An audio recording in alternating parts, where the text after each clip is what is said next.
Olá, meus irmãos do Centro Espírita Lar João Batista. É grande prazer estar com vocês. Que a paz de Jesus possa adentrar e permanecer nos nossos corações e que haja amor, compaixão e paz para com todos os seres do universo. Vamos hoje conversar um pouco, sobre o nosso Evangelho, sobre a temática do dever. Então eu vou tentar executar o meu dever de passar aquilo que eu absorvi, como conhecimento para vocês, para a gente poder conversar, dialogar e poder entender um pouco melhor, dentro da possibilidade de cada um de nós, essa consciência do que é o dever. Então vamos fazer a nossa prece de abertura, elevando os nossos pensamentos a Jesus, na sua infinita misericórdia, e dialogar com Ele, agradecendo a oportunidade de aqui estarmos reunidos, trabalhando em prol da nossa evolução, trabalhando em prol do autoconhecimento, buscando através dessas vivências nos melhorar no caminho para a luz. Obrigado, Senhor. Abençoa-nos o desejo transformador, que este novo ciclo que está se iniciando possa fazer com que a nossa movimentação no sentido da autotransformação possa se concretizar. Que possamos usar o nosso livre-arbítrio em favor de nós próprios, através do trabalho do amor, da caridade, do trabalho do perdão e principalmente do auto-perdão. Abençoa-nos, Senhor, no propósito do bem, e a todos aqueles que sofrem, os necessitados de Ti, da Tua misericórdia, do Teu amor e da Tua luz. Que assim seja, Senhor. Muito bem, meus irmãos, é uma satisfação estar com vocês, para a gente poder falar um pouquinho sobre o nosso querido Evangelho. E, como eu já disse, o dever é a nossa temática de hoje. E o dever, ele nos chama para a consciência da responsabilidade. Porque todos nós temos o dever, em primeiro lugar, para conosco mesmo, de nos melhorarmos, de transformar a nossa existência numa condição melhor do que já tivemos em outras oportunidades. Nós, espíritas que temos a consciência da reencarnação como uma realidade que nos envolve, que nos traz a consciência das nossas necessidades, então a gente precisa realmente estar em busca dessa transformação tão necessária para a nossa melhoria, a nossa transformação nessa nova oportunidade que estamos tendo aqui através desta reencarnação. Então, esse é o primeiro dever que nós temos, que é para conosco mesmo. E temos também o dever, de trabalhar, de executar aquele planejamento que a gente fez no plano espiritual. A maioria de nós com certeza participou desse processo. Então é o dever de colocar em prática, de vivenciá-lo no nosso dia a dia. E para que a gente possa fazer isso, é necessário que a gente esteja conectado, com os valores morais que o Cristo nos trouxe. Porque a dificuldade maior que existe, que se instala, é a nossa própria dificuldade, né, de superar os apegos, os vícios que a gente traz de outras existências, né? O nosso irmão Khalil Gibran tem uma colocação muito interessante quando ele ouviu, né, aquela fala de Jesus que deveríamos amar aos nossos inimigos, né? Ele diz o seguinte, que ele passei a amar a mim mesmo, né? Porque o maior inimigo, ele não está fora. O maior inimigo, ele se encontra dentro das nossas imperfeições, dentro dos nossos vícios, dos nossos apegos, da dificuldade de nos analisarmos como verdadeiramente somos, seres espirituais, imortais, fadados à evolução, e que estamos vivendo temporariamente uma experiência na matéria, como tantas outras que a gente já viveu. E esta que é a mais exitosa delas, né, é uma oportunidade de conseguirmos continuar a nossa jornada, trilhando a nossa caminhada no rumo para a luz, né? Então a gente precisa executar o esforço, o movimento de ir ao encontro daquilo que no nosso íntimo já está instalado, que é a consciência das leis divinas, das suas práticas necessárias para que a gente possa crescer, evoluir cada vez mais na nossa caminhada, né? Uma das passagens bem significantes do tempo em que Jesus veio até nós, né, e veio cumprir o seu dever para com o Pai, né?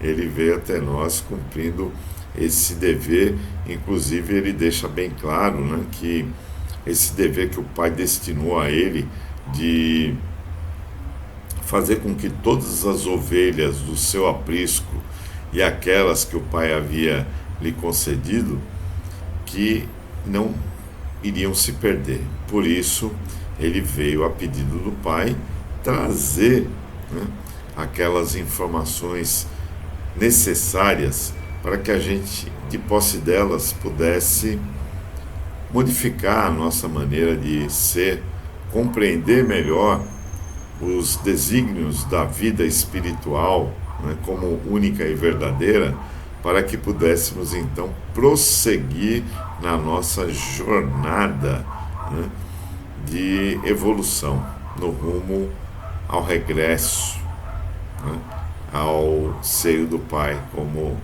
está previsto, né? Então Jesus fala em uma de suas passagens, né, que o templo de Jerusalém não iria sobreviver, né, que não ficaria ali pedra sobre pedra, né, que em 3 dias, né, ele iria ser totalmente destruído, né, e que seria reconstruído. E depois realmente é o que acaba acontecendo, né, a destruição do templo, que não ficou pedra sobre pedra. Mas, na realidade, o que Jesus está propondo nesta passagem, né, é a nossa renovação da relação que temos como Deus, né, com Deus. A relação da época, e ainda vemos muito isso nos dias atuais, é uma relação muito superficial e de troca de pertences, de coisas, da materialidade, não enxergando a condição do Pai, do Criador, né, numa condição espiritual, de evolução, de desapego dos valores e das coisas materiais, né? Evidentemente, a gente estava, na época que Jesus esteve entre nós, muito mais, a grande maioria de nós, ignorantes do que somos hoje, né? Muitos de nós já começam a despertar, já começam a lançar um outro olhar para essa relação que precisa ser mais verdadeira, né?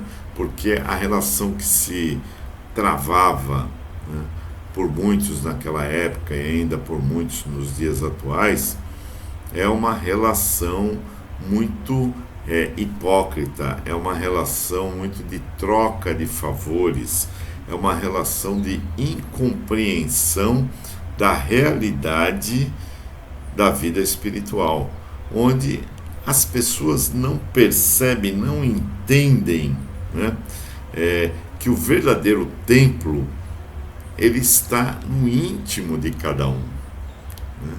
Ele está dentro de nós, porque a semente de amor que o Pai plantou, ela não está na matéria, no ser material, né, que fica aqui neste plano porque pertence a Ele, porque tiramos a matéria deste plano para poder utilizarmos como corpo físico e cumprir a nossa missão, né? Então o espírito que habita esse corpo, que vive essa experiência, ele é muito mais, ele é que traz essa semente de amor, ele que é a nossa essência, ele que é a nossa verdade como seres imortais. O corpo físico, a gente sabe que vai ficar neste plano, porque utilizamos a matéria, né, que habita nesse plano para poder formatar esse corpo físico que hoje utilizamos como vestimenta do ser espiritual que verdadeiramente somos. E como a gente tem dificuldade de assimilar, né, coisas que fogem aos nossos sentidos, a gente tem dificuldade de se situar como seres espirituais que somos. E aí já começa uma grande dificuldade, porque muitas pessoas não percebem que a vida é um momento que a gente vivencia, uma experiência, mas que vai chegar um determinado momento que iremos retornar à nossa verdadeira casa, a pátria do Espírito, que é de onde viemos, que é para onde iremos regressar, né, após a nossa jornada aqui nesse planeta. Então ninguém vai ficar para semente aqui, mas muita gente ainda não tem essa visão do ser espiritual que é, e aqueles que cristãos que somos, né, temos a consciência da imortalidade da alma, mas ainda tem uma visão muito pequena dessa imortalidade inoperante, e isso causa um certo receio, causa um certo temor.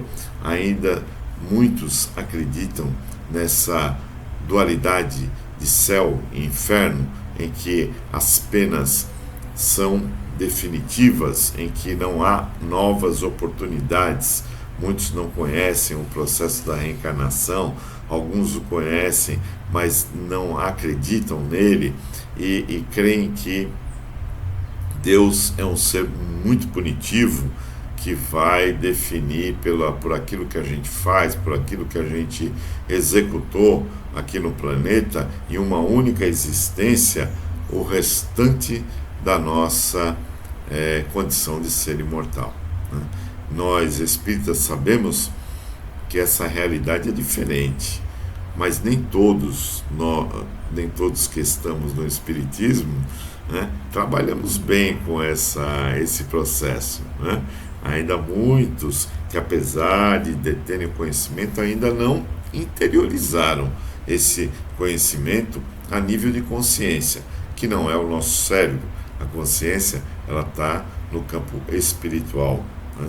Então ela não é o nosso cérebro. Essa consciência ainda não foi desperta pelo conhecimento que a doutrina espírita trouxe.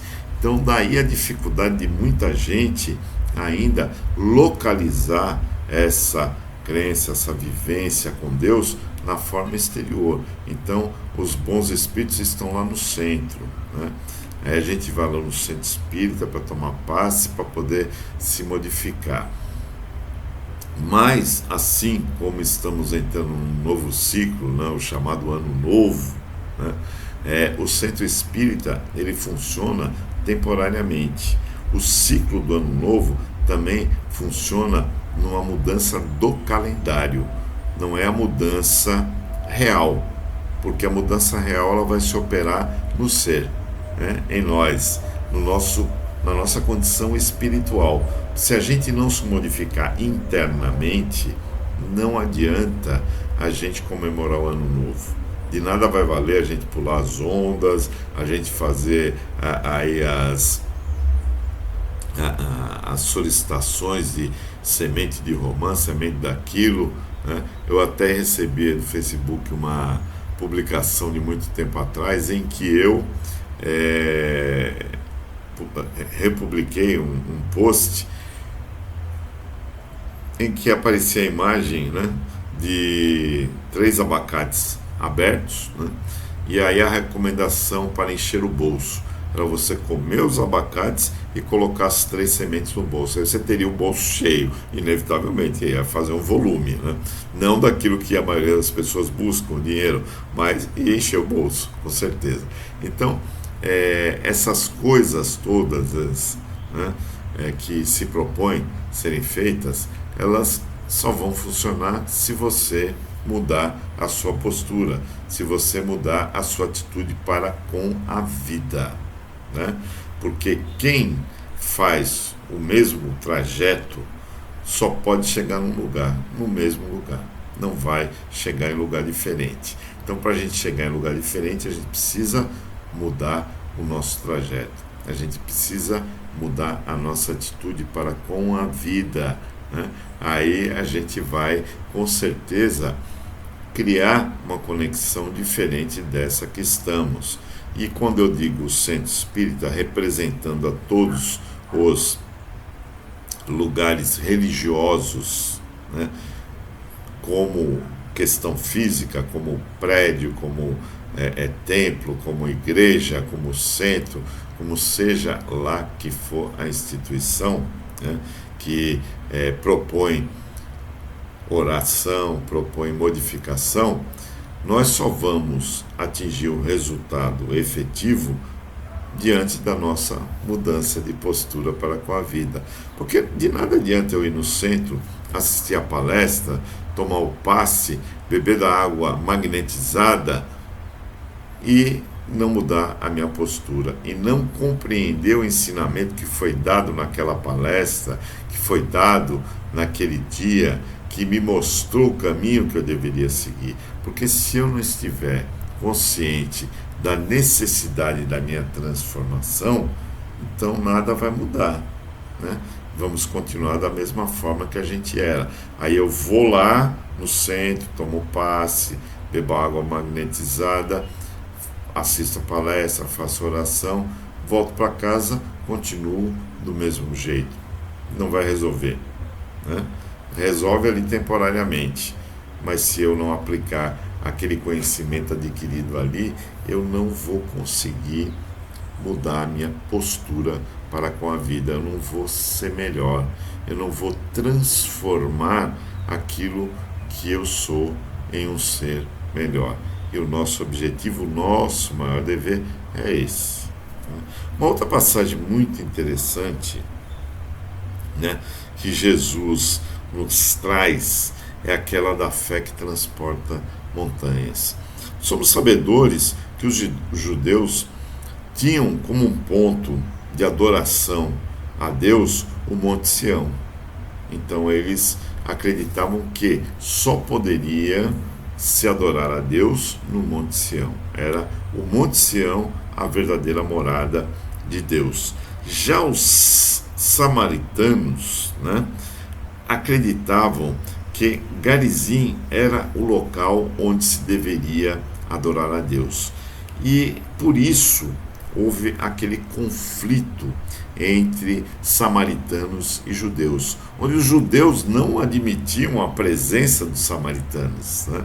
Onde os judeus, né, não acatavam, apesar de ser da mesma ramificação, né, ter um parentesco entre eles, os judeus acreditavam que os samaritanos eram hereges, porque eles passavam a adorar o Deus, né, naquele lugar diferente do deles. Vejam como era as coisas, como eram distorcidas, né?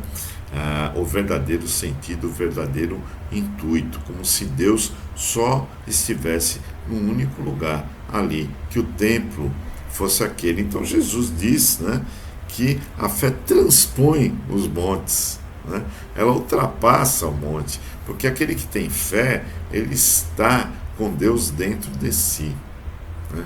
Que é o que nós fazemos, nós realçamos a presença divina quando a gente medita, quando a gente ora, né? Quando a gente busca essa conexão, quando a gente tenta vivenciar aquilo que Jesus nos ensinou, que foi a grande mensagem que Deus pediu que Ele trouxesse para nós, né? A mensagem da vivência da lei do amor, né? Então, quando a gente está sendo solidário, quando a gente está praticando um amor ao próximo, quando a gente pratica a caridade, que é o amor em movimento, né?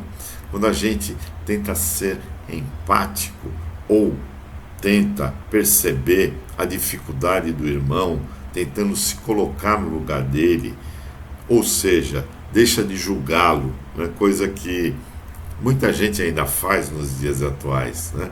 Porque é um automatismo que a gente está envolvido, né? A gente olha a pessoa, já julga, já condena, né? E não sabemos a realidade que aquela pessoa está passando, das coisas que ela está fazendo, do que ela pensa, do que ela é. Deveríamos nos isentar de fazer julgamentos de outrem, julgar só a nós mesmos, as nossas atitudes. E aí, se a gente assim agisse, a gente estaria vivendo numa condição bem melhor, porque estaríamos agindo de acordo com aquilo que Jesus nos propôs. Que à medida em que a gente passa a se autoanalisar, se autoconhecer, né, que é uma grande dificuldade que a humanidade tem, né, do autoconhecimento, da busca de se perceber enquanto ser espiritual que está aqui buscando caminhar, que está buscando evoluir para uma condição melhor na sua existência. Então, se a gente tivesse vivendo isso no nosso dia a dia, seguindo aquelas informações que Santo Agostinho nos deu, de analisar, né, analisar as atitudes que a gente tomou durante o dia, né, ao deitar a gente fazer uma retrospectiva das nossas ações e atitudes que tomamos durante o dia, se a gente chegar à conclusão de que aquilo que a gente fez para o nosso semelhante seria bom se alguém tivesse feito para conosco, então a gente pode estar com a mente, com a consciência tranquila de que agimos bem. Mas se assim não for, a gente precisa analisar melhor a nossa atitude e a gente precisa modificar a nossa postura para com a vida, para com o trato com o nosso irmão, com o nosso semelhante, né? A gente precisa de modificar a nossa postura interior, né? Porque tudo vem de dentro para fora, né? Quando a gente adoece, a gente já está doente espiritualmente falando. Estamos apenas somatizando aquilo que já carregamos, né? Então a gente precisa analisar. É evidente que também absorvemos aquilo que vem de fora para nós, é verdade, mas é também muito importante que a gente modifique o nosso interior, dê uma qualidade melhor para os nossos pensamentos, para as nossas vibrações, para fortalecer o nosso ser espiritual e minimizar aquilo que vem de fora na tentativa de nos atingir. Porque se estivermos bem interiormente, o externo não vai conseguir penetrar, não vai conseguir criar danos na nossa vivência espiritual. Logo, a nossa saúde será muito melhor. Apenas então somente pela mudança dos nossos pensamentos e do nosso agir. Olha que coisa maravilhosa, né? Não é tão simples, né, de se efetivar, mas é possível. Requer um pouco de esforço, requer aquilo que a espiritualidade nos diz como vontade, né? Uma vontade maior da gente superar as nossas dificuldades e imperfeições. Quando a gente faz isso, a gente muda a nossa faixa vibratória, a gente muda as nossas percepções e valores para com a vida.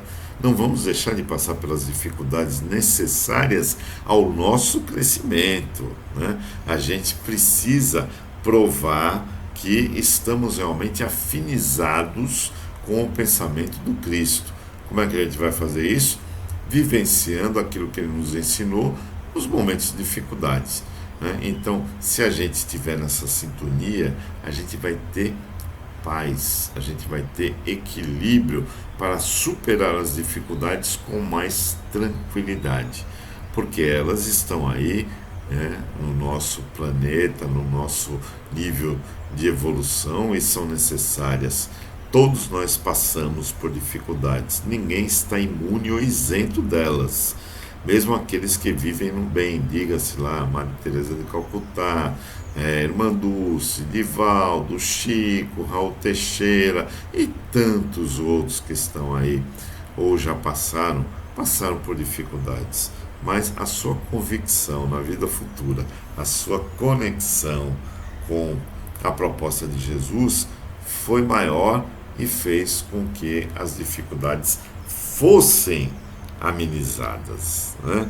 Então, Jesus vem nos propor, né, essa mudança de modelo de vida. Infelizmente, a maioria de nós ainda não despertou para com esse aspecto, né, de esse dever para com Deus de modificar a nossa relação com Ele, né, de entender que Deus não é um pai que persegue, de entender que Deus é bom e justo. Logo, tudo que nos ocorre, tudo, sem exceção, está conspirando a nosso favor para a nossa evolução. Mesmo aquilo que a gente acha doloroso, que às vezes é o grande remédio, amargo, mas necessário para que a gente possa evoluir, para que a gente possa crescer, para que a gente possa cumprir o nosso dever que trazemos aqui para nós. E olha que interessante, né? Os pesquisadores foram pesquisar, né, o templo, né, que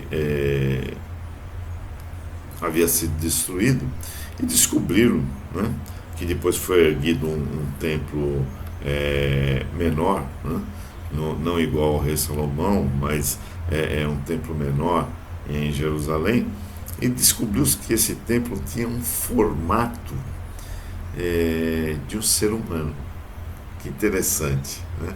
Então, o formato era de um homem, né, de um ser humano.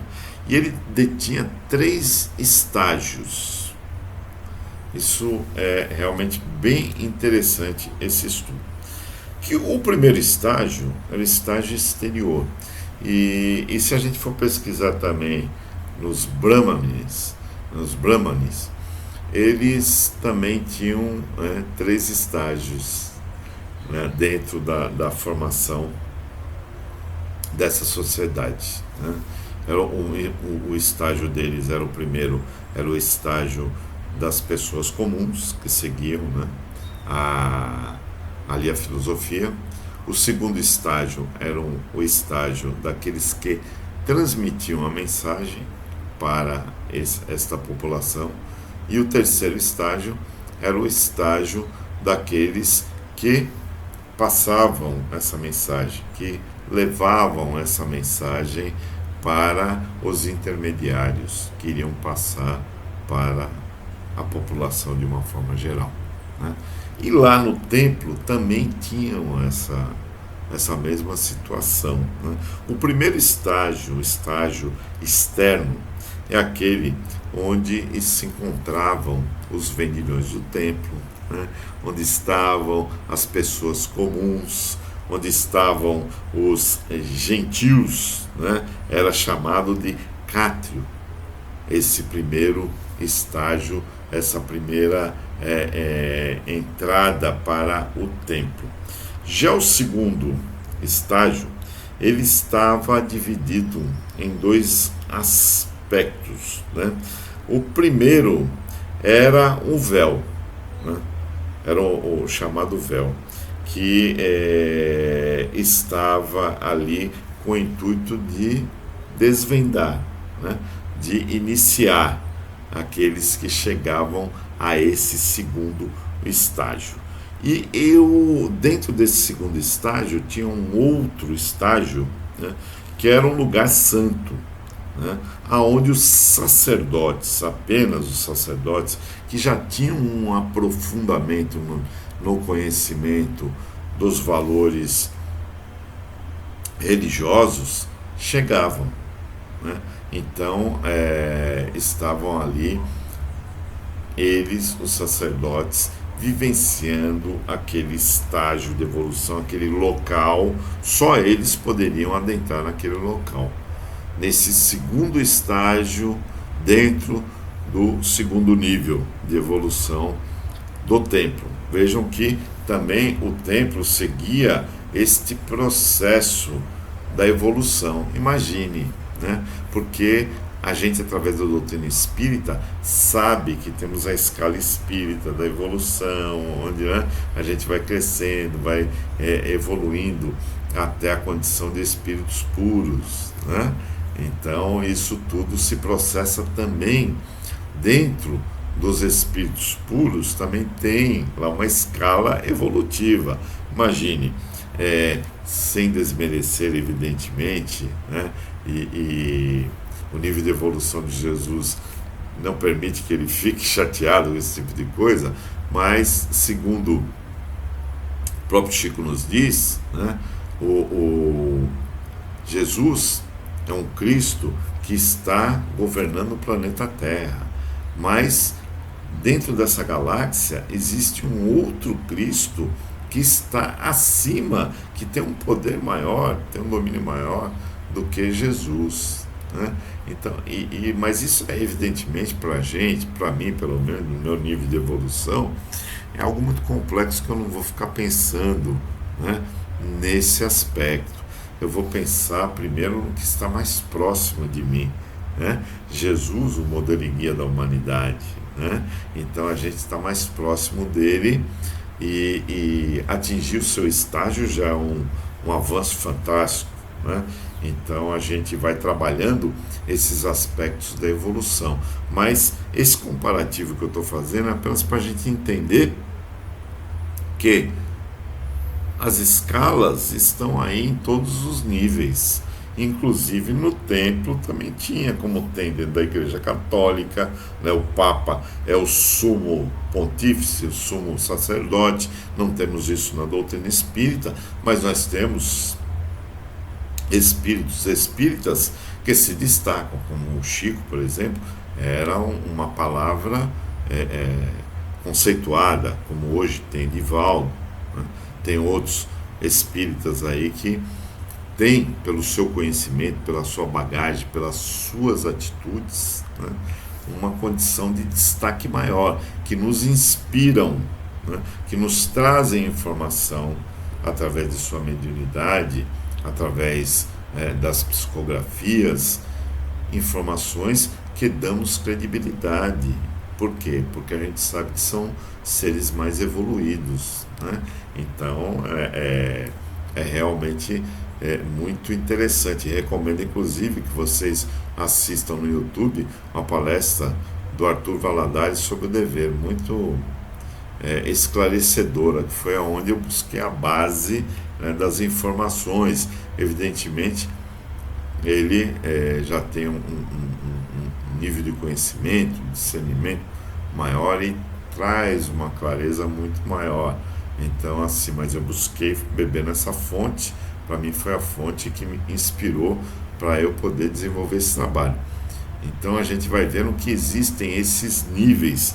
E existia um terceiro nível, né, onde apenas o sumo sacerdote da época, né, lá dos judeus, ia uma vez por ano. Né, ele ia, quer dizer, um lugar tão diferenciado, tão sagrado, tão destacado para os judeus, que ele só ia uma vez por ano. E aí a gente faz uma análise nesse processo, nesse grau de evolução, a gente vai entender a proposta de Jesus quando ele disse que eu e o Pai somos um. Né? Ele estaria nesse estágio de comunhão direta com Deus. Né? Então ele vai até lá, né, e se conecta diretamente com o Criador. É coisa que a gente faz na nossa intimidade, mas não com tanta clareza como um Cristo faz. Né?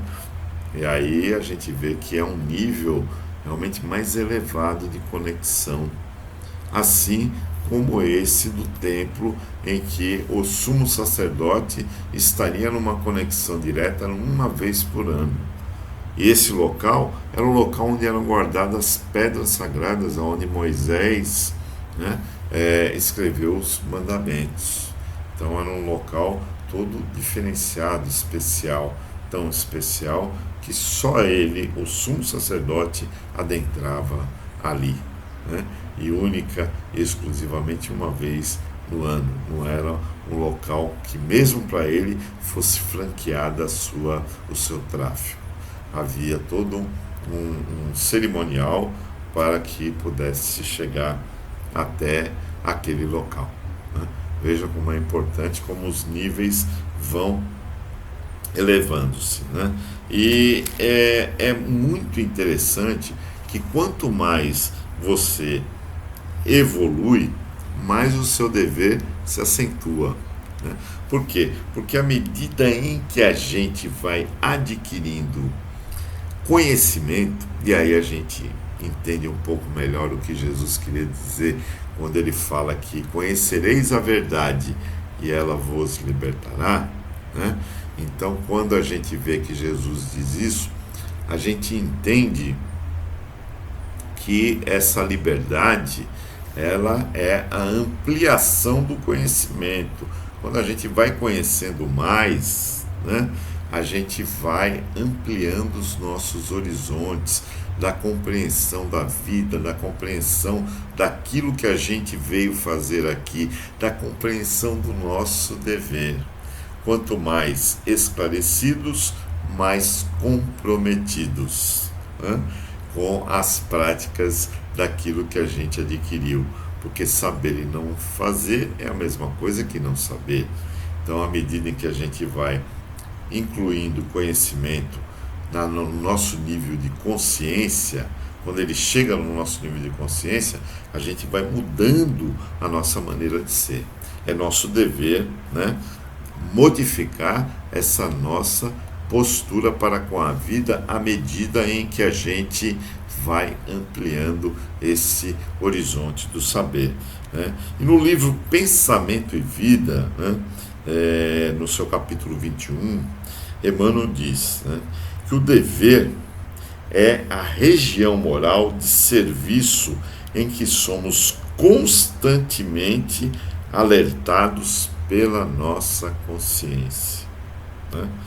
O dever é a região moral de serviço em que somos constantemente alertados pela nossa consciência. Né? Olha que coisa importante. Né? À medida em que a gente vai evoluindo, a nossa consciência, que já traz, segundo os Espíritos nos informam, a informação, as leis de Deus gravadas no Espírito, né? Todos nós trazemos. Então, à medida que a gente vai, através do desenvolvimento intelectual, né, vai ampliando esse conhecimento, o nosso comprometimento se torna maior, mediante as nossas atitudes. né? Então, um ignorante, ele terá menos comprometimento nos seus erros do que alguém que já tem esclarecimento. O erro daquele que é esclarecido tem um peso maior. Por quê? Porque ele já sabia, porque ele já tinha percepção. É como uma história que Chico nos conta, que ele estava trafegando pela rua e aí uma pessoa começou a lhe elogiar, a ressaltar suas qualidades, em função das atitudes que ele tinha, em função do que ele fazia, né, no seu dia a dia. E aí Chico, todo acanhado, meu irmão, não faça isso, pare com isso. E a pessoa continuou. Ele falou, meu irmão, pare com isso, que eu sou só um verme. Né? Muito bem. Aí aparece quem? Emmanuel. Né? E pede para ele que não insulte o verme. Porque o verme, dentro da consciência que ele tem, ele cumpre com o dever dele. E você, com o seu livre-arbítrio, com a sua consciência, você está cumprindo plenamente o seu dever? Aí é uma pergunta que nos cabe fazer a nós mesmos, né? Provavelmente a gente está um pouco devedor desse compromisso. E aí Chico, né, pediu perdão para o verme, porque nós não somos plenamente fiéis, né, ao cumprimento desse dever, aquilo que Deus nos colocou como dever para que a gente cumprisse no nosso estágio. Nós, o universo, né, é como uma sinfonia, e cada um de nós emite uma nota dentro dessa sinfonia. Então, à medida em que a gente destoa desse processo da evolução, nós estamos quebrando a harmonia dessa imensa sinfonia que é tocada em todo o universo. Então, é para a gente analisar a importância de que cada um tem, dentro deste processo, de cumprir com o seu dever para com a vida, para consigo próprio, para com o seu semelhante. É muito importante que a gente reflita sobre o nosso papel dentro desse contexto do universo. Paulo, que na carta aos Romanos, diz o seguinte: eu me considero devedor a gregos e a bárbaros, a sábios e ignorantes. Segundo Emmanuel, que faz uma análise dessa fala, diz que essa é a dívida daquele que aprendeu para com aquele que ainda não aprendeu. Quem sabe deve a quem está embaixo. Né? Então, se fizermos uma análise sobre esse ponto de vista, veremos que Nero não era perseguidor dos cristãos. Na realidade, ele era o irmão mais necessitado. E quem de nós não tem no seu meio familiar aquela pessoa que tem uma necessidade maior, né, de acolhimento, de amparo, que tem uma condição de necessidade maior do que a nossa, porque ainda não despertou para essa realidade. Enquanto que nós, que já despertamos, somos devedores. Como Jesus é devedor para a gente, porque o Pai pediu que Ele nos recuperasse. Então, aqueles que estão acima da gente são nossos devedores, assim como a gente é devedor daqueles que estão abaixo de nós, porque eles ainda não alcançaram, por algum motivo, essa evolução, esse conhecimento, essa consciência. Então eles precisam do nosso auxílio, eles precisam da nossa ajuda, do nosso estender de mãos para poder melhorar, né, esse nível de consciência que eles ainda não têm e que nós já somos possuidores. Então o nosso dever torna-se maior a cada momento em que ampliamos o nosso conhecimento. À medida em que evoluímos, nos tornamos devedores daqueles que ainda não chegaram. É esse sentimento, com certeza, que habita em nosso querido Bezerra de Menezes, ao rejeitar a sua possível ascensão, e que pediu, através de Celina, para que Maria permitisse a sua presença, a sua permanência entre nós, né, até que um daqueles, né, que aqui habitam ainda sofresse. Ele gostaria de permanecer aqui para nos acolher, né, porque se sente devedor de nós que ainda não alcançamos o nível de consciência que ele já alcançou, né? Então, assim nós também precisamos raciocinar para com aqueles que têm dificuldade em perceber os valores maiores da vida.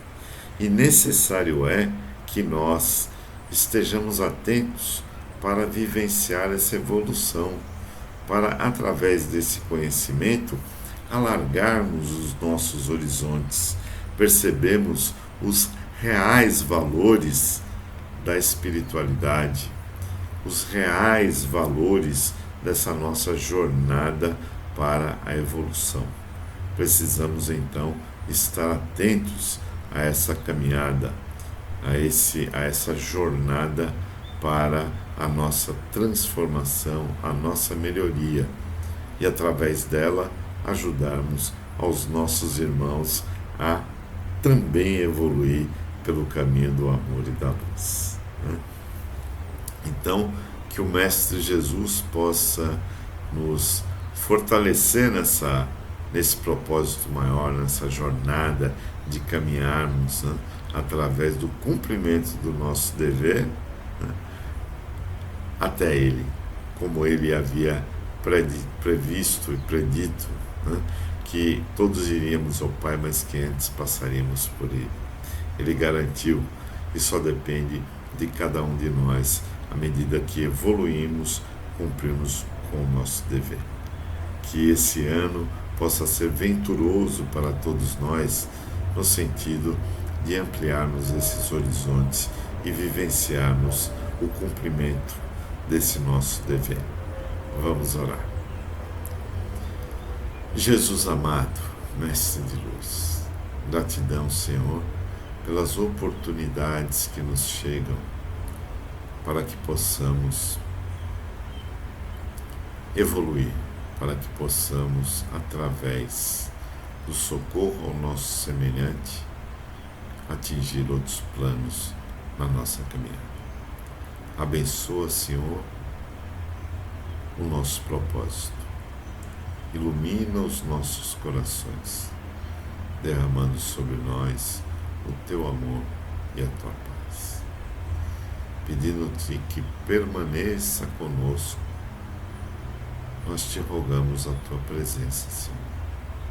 Não somente hoje, mas por todo o transcorrer da nossa eternidade. Que assim seja. Gratidão, meus irmãos, e até o nosso próximo encontro.